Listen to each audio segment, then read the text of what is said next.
গত বছর গেলাম দিনাজপুর মাহফিল করতে। মাহফিল শেষ করে যখন বক্তৃতা শেষ করে নেমে যাচ্ছি, সভাপতি সাহেব বলছেন, মৌলভী সাহেব এক কদম নামতে পারবেন না, এখানে দাঁড়িয়ে থাকুন। সভাপতি যদি বক্তার উপর গরম হয়ে যায়, সে বক্তার বাঁচার উপায় আছে? তা আমি বললাম যে আচ্ছা ঠিক আছে, বসলাম। কি সমস্যা আপনার বলুন। কয় যে আপনার কাছে প্রশ্ন আছে আমাদের, বসেন আপনি এখানে। তা আমি বসলাম। বসার পরে জনগণকে জিজ্ঞেস করছে, বলুন তো হাদিস কাকে বলে? জনগণ বলল, নবীর কথা কাজ ও সমর্থনের নাম হাদিস। নবী কি মিথ্যে কথা বলেন? জনগণ কয় না। তাহলে নবীর হাদিস আবার মিথ্যা হয় কি করে? নবীর কথা যদি হাদিস হয়, তো হাদিস আবার মিথ্যা হয় কি করে? মিথ্যা হবে তো হাদিস হবে কেন, আর হাদিসই যদি হবে তো মিথ্যা হবে কেন? প্রশ্নটা জটিল না? জনগণ বলছে, জনগণকে জিজ্ঞেস করছে, যারা নবীর হাদিসকে মিথ্যা বলে তাদেরকে দুনিয়ায় রাখা উচিত।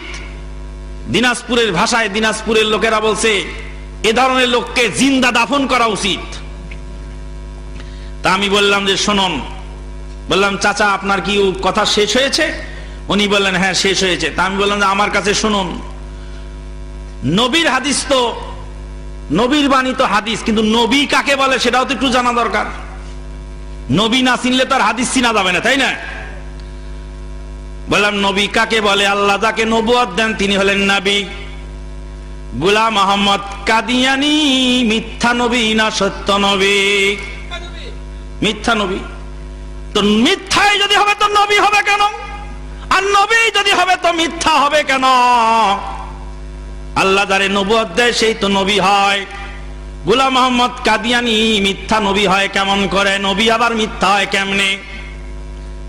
জনগণ তো এখন মাথা চুলকায়, কয় যে কাজ তো খাম হয়ে গেছে।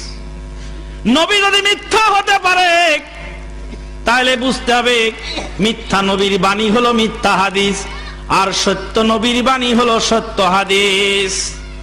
সভাপতি সাহেবকে বললাম আর কোনো প্রশ্ন আছে? সভাপতি কয়, বুঝলাম জাল হাদিস মানা যাবে না, তো জয়ীফ হাদিস মানে দুর্বল হাদিস। দুর্বল হাদিস মানতেই বা অসুবিধা কোথায়? বললাম সভাপতি সাহেব জনগণকে জিজ্ঞেস করুন। জনগণকে জিজ্ঞেস করলাম, দুর্বল চামড়ার জুতা কিনবেন কিনা? কয় না। দুর্বল সুতার কাপড় কিনবেন কিনা? না। দুর্বল মানুষকে কাজে রাখবেন কিনা? কয় না। জুতা কেনার সময় মজবুত চামড়া খুঁজে বেড়াবেন, কাপড় কেনার সময় মজবুত সুতা, টেকসই সুতা খুঁজে বেড়াবেন। ইসলাম মানার সময় কেন জাল জয়ীফ হাদিস খুঁজে বেড়ান? ইসলাম কি মিয়া জুতার চেয়েও কম দাম? যে জুতা কেনার সময় মজবুত চামড়া আর ইসলাম মানার সময় দুর্বল হাদিস?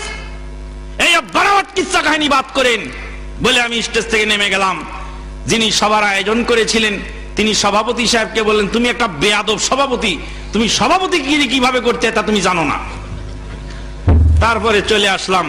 এবার দোয়া করছে, দোয়া চলছে, দোয়ার ব্যবসা চলছে।